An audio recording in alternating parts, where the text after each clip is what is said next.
Well, nearly 5 years after the federal government ordered a complete cleanup of that massive toxic dump on the San Jacinto River, now the polluters responsible are still trying to dodge a significant part of the cleanup job. Our Greg Groogan has been out front on this story for years now and joins us live in the newsroom with the newest development. Greg. Jonathan, this latest maneuver has all the signs of major corporations kicking the financial can down the road. Trouble is, our next storm season is less than 3 months away, and this giant pile of toxic waste remains dangerously exposed. The numbers are staggering. More than 500 million pounds of cancer-causing dioxin waste, first dumped in the 60s and then deserted on the banks of the San Jacinto River. In 2017, after a decade of desperate community outcry, the Environmental Protection Agency ordered the companies responsible for the toxins to fund a complete cleanup. 5 years later, an international paper, along with Waste Management, are quietly lobbying the EPA to let them break their pledge to dig up all the toxin and haul it away. You don't stop and say, I don't think we can clean it up, because we've actually found that there's more waste.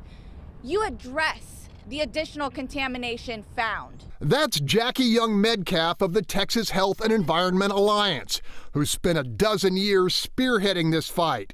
She says recently completed sampling of the toxic dump revealed dioxin waste buried 30 feet deep, increasing the amount for excavation by 50% to 20,000 truckloads. Enough is enough.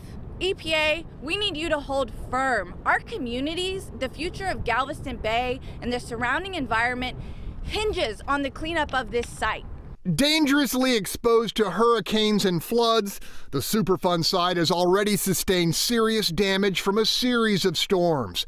Experts fear a direct hit could spread dioxin for miles inland and harshly contaminate large portions of Galveston Bay.